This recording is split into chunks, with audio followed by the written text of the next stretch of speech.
Not your average tabletop. Woohoo! Welcome to Not Your Average Tabletop. I'm Zach. And I'm Pepper. And today, matey, we are giving our first impressions of Forgotten Waters. Arr! Arr! Good intro. Good, great intro. And one of our best. Maybe the best. So, It's from Plaid Hat Games. yes. Which we own. Do we own more than one, or is it just Dead of Winter? It might just be Dead of Winter. I can't remember. We might have one other one. I feel like there's one more. But I feel like that's the one too. I remember. That is the only one I remember as well. When you said Plaid Hat, I'm like, well, we've got this one in Dead of Winter, I think. There might be one more, but I can't remember what it is. But no, this one is a newer game. 2020. Yeah. Yep. Because it was nominated for the Dice Tower Awards of 2020. Ooh, yes. And this was one, I think, that I said, or I had suggested that this was before I'd really looked into it much or played it or anything. But just based on a lot of the other games that were in there, I think this one was nominated for either the most or tied for the most things. And I had made the prediction that it was going to get snubbed and not win a single award. And I think it ended up winning one or two. So it kind of, I don't remember what they were, but... So you were almost right. So I was pretty much right. It definitely did not win like the 6 or 7 that it was nominated for. But yeah, there were a few that were nominated for a lot. Yeah, so that's why I thought it was one that was going to probably just get kind of left out in the dust because it was one that just wasn't... I didn't hear about Swept as away much. Yeah, in the current. Right. I didn't hear about it quite as much as some of those other games. But yeah, It is a storytelling game. A crossroads game, as they say, which... I don't know if there was much of that in the game. There were some choices we had to make. I thought it would feel a little more like Dead of Winter. Mm-hmm. I don't know if that was the crossroads system in Dead of Winter, because wasn't that where one player would hold the card, and once the other player or another player triggered the event, that they would read off a certain choice? I think that was one of the... I think there were a few different types, but we haven't played that in a long time, so I don't remember exactly, but I think you're right, as that was part of it. Yeah, I was expecting, and maybe there is more in that. We only played one game, but I was expecting a little more of that, because that's how I remembered it in that. But this is more just kind of choices to make in the game. Mm-hmm. Which I think works. I think it works. Well. And this one is played with an app. Yep. So, going into this... or around the time that they were kind of talking about it, this was kind of the one that I probably didn't have high expectations for, wasn't really sure if I even wanted to play it, because at that time I think we still hadn't played all that many cooperative type games, and kind of over this year we've played a few more and had some really good experiences with them. Which kind of led me to kind of look at this one a little bit more, especially since I've heard pretty much all good things from people that have played it. But then, another thing that kind of turned me off personally was the cover seemed very, very busy for me. It's an interesting cover, but it's not quite my cup of tea. I like the cover. I think it's busy, but it's supposed to be busy because it's the chaotic pirate life. I don't know. I feel like that really comes across in the game. Mm-hmm. Yeah. I think after playing the first game, I think the cover makes a little more sense to me. So I can understand it. It's just probably not one of my favorites, but I think it's grown on me a little bit. If this played like Maracaibo, that would be a terrible cover for the game. Yes. Yes. But for this game, I think it's the perfect cover. Mm-hmm. Yeah, I think it definitely works. But needless to say, I think this one was still probably middle of the road to below average for me for kind of my expectations. I wasn't sure how much I would like it or not, or if it'd be something that was just going to be a total dud for me. Just because it's more of a story-driven thing versus kind of a lot of the Euro-y yeah. games that I typically like to play, the most, like the worker placement type games. Yeah.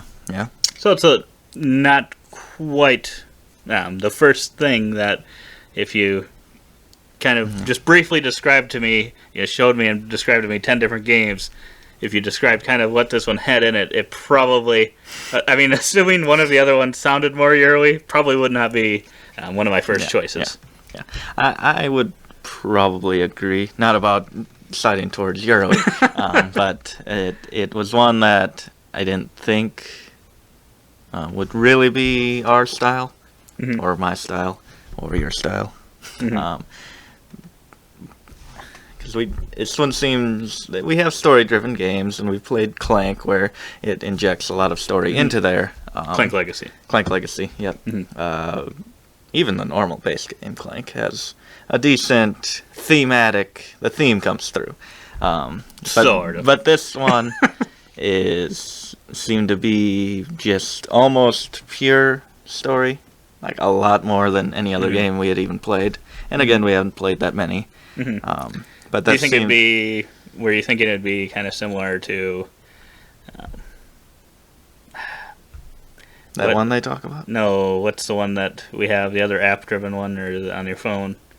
Oh, Chronicles of Crime. Chronicles of Crime. Yeah, probably more similar to that in the kind of more mechanics, gameplay versus story. The ratio would probably be closer to that.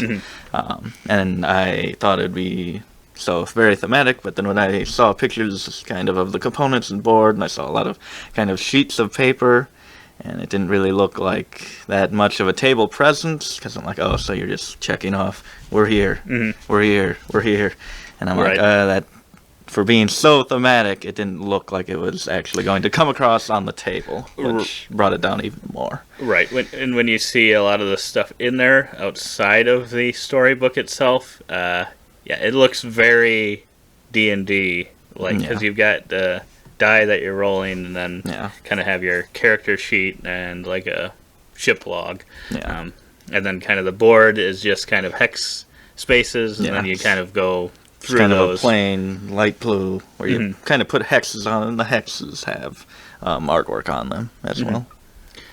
But so the expectations weren't overly high. They're probably middle ground, I would say. Yeah.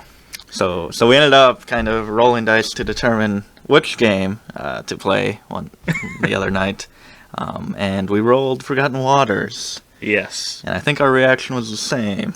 It was like, okay. Because, we'd given ourselves 4 options, and this was probably the one that we probably would have wanted 4th. Yes, but you gotta go with the die roll. You gotta go with it. Gotta go with the roll. Otherwise, why roll it? But then that is a good way. I would also suggest if you're ever trying to figure out which one you want to play, that's a good way to determine which ones you don't want to play. Because when you roll it, you can tell if you're disappointed or not. Yes. But so we got it out. Then kind of tried to figure out the rules for a little while. And it's the rule book isn't that long. No. And a lot of this, it's very minimal. Kind of actions that you have to do, but there were just a few things that we weren't 100% sure on. Yeah. And I don't think the rule book was the best. Right. There were a couple things. I feel like they relied maybe on the app a little too much for that, because we pulled it up on your laptop, so you can go there and do it there if you don't want to use a phone or a tablet, and we played the game on there. Yeah. So first of all, you didn't look at the playtime for this before we started. I did not. It's kind of funny because I was going to suggest Too Many Bones that night, and you said, "Oh, that's too long. You gotta set that up and make a whole day of it." And this probably ended up being about as long as a game of Too Many Bones. It was probably a little bit shorter than what Too Many Bones would have been. I think it was probably a little shorter. Yeah. And I think we took our time with some things, and we probably could have made it go a little bit faster, I think. But for some reason I was thinking this one was like 40 minutes per player, but then it was actually 2 to 4 hours. And we were closer to the 4 hours, I think. But I think there were something, I think we could have probably gone a little bit faster. Yeah. But it also provides you the option to stop your game At least for that one, it was about halfway. About halfway through, Yeah. kind of a part 1, part 2. Type So it does provide you that option where if you don't want to be sitting, playing the same game for 4 hours, if that's not usually your thing, you could split it up into pretty close to 2 2-hour games. Which might be a little more reasonable depending on how long you usually like to sit and play a game for. Yeah. So. So it says 3 to 8 players or whatever Oh, it is. yes. So we had to control a third character. We kind of swapped between us. Yes. And with that many players, that in the rule book it suggests you take a neutral pawn, which just gives you another action to use as well. And that you said that the designer or whoever had come up with a 1 and 2 player variant online and posted that. So if we had read that, maybe it would have been a little easier to play and not had to manage so many things. But I think that definitely slowed us down. Right, because I think this is one. If we had prepared ahead or known we were going to play it ahead of time, we probably could have gotten Michaela to play as a third player. But we just figured we would just have that third player and hope that things weren't too complex where it wouldn't be able to be handled. Especially since we had that fourth ghost character that whoever was the highest got to use. So we were always just trading off to use 2 apiece, which worked out pretty well, I think. But yeah, I'd be interested to see. I haven't looked into it too much, but it'd be interesting to see how exactly that 2-player variant works versus what we did. I would think it'd be hopefully maybe I think it worked for us. I don't think it was too bad. No. So what were your initial thoughts on the game? I'm honestly not sure what I'm not sure you're either. Gonna think. Do you know what I'm going to think? I don't know what you're going to think. It was a little longer than I thought, and I thought it was a campaign, but I guess it's just different scenarios that you can go through, so you can kind of make a campaign of it. And there's a lot of story in this, as I expected. So we would just kind of click on the app, and it would play the voiceover text for us. Sometimes it'd just be like a whole page of text there, and sometimes it'd just be a sentence or something. But I think I preferred that over having to read the story. By a long shot. For sure. That was a huge plus, having that voiceover work. And it really did, with that and the background music, add a lot to the atmosphere of it. I know we kind of had wrestling on in the background, too, so we had to turn that down at some point because I was kind of not really mixing well. Just hearing a ring bell going off. But yeah, I enjoyed the theme that it brought, and I felt some of the choices. I know there was one choice that really had me. It concerned kind of whether to help someone or not, or to leave, and at that point it really felt like we needed to get going. But I felt so bad that I ended up having to stay back and help that person. So I think the choices in this one are actually pretty good. I was surprised at that. They really get you invested in that. Yeah, I would agree. I don't know if it was as many choices as I thought there would be. At least from that one. I don't know how the other scenarios will be. But they do give you some interesting options, and I feel like sometimes maybe you could know maybe which one's worse than the others. But I thought the one time you picked one that seemed decent, but then it did not end up being good for us. So it'd be interesting to see kind of what that other option would have led us to. I'm not entirely sure. Maybe it would have been the same outcome. I don't know. But yeah, I like the interesting options that you get for those. I think that's probably what the crossroads are in this. And maybe there's some slightly different ones in other scenarios. But I thought they were pretty good. Allowing you to make those choices. And then, just the different stories based on whatever tiles you're landing on are pretty great. And I thought it was neat how your available actions kind of change depending on where you go, because it'll let you flip through different pages in the book, and it'll have a whole different set of actions, and depending on what island you're on, or what maybe if you're battling a boat or something like that. Mm-hmm. I thought that was really neat how it actually changed the options of what you can do. Mm-hmm. Yeah. Yeah. And what were you saying? No, yeah, I liked how that worked, and I liked the fact, and I think what makes it actually work is that you don't have, you're not supposed to read like what the things do. Sometimes I think based on previous ones, you can maybe guess what they're going to do, or have a pretty good idea. But you're just supposed to start a timer on the app, whatever you're using, and it gives you like 30, 40 seconds. And you can adjust it as well. I saw in the settings. Okay. But then you just have to pick, so it's kind of like action selection, sort of worker placement, sort of action selection, and pick the different areas. Yeah. It just kind of pretty much tells you what kind of action it is, whether it's an exploration or battling type of thing, and you're like, okay, I'll go there. Yeah, and it's interesting to see those choices, and I think, having it be timed is what works, because if you took your time to read every single one of the actions and try to min-max things or try to figure out what's going to be the most beneficial, I think the game would just be way too long and I don't think it'd be very good at all then if it didn't have that part of it. Yeah, I think that the time as well as the stats that you're trying to increase, and possibly, and if you increase some of them to certain spots, you'll get stars, which help you achieve different things for your character. I think that those really kind of give you a direction of what type of actions you're going to want to take in the game or in a certain round. So I think, they really did a good job of kind of minimizing AP in that one, because it's already a long game, and then it would have just been completely out of control. One more, or what? Yeah, I was going to say, one major other thing that I really liked was how your person's thing, you get to do somewhat of a Mad Lib where you fill in 5 items, and then you kind of, as the game goes on, you kind of unlock different things to say, or different parts of your story. So it can be, like, that's a little fun thing that's added in there. It didn't necessarily have to be in there, but I do like that it was. Yeah, I think that's one of the things, again, like you were saying before, if they had described the game to you about this and like, oh yeah, it's going to have Mad Libs in it, you'd be like, no.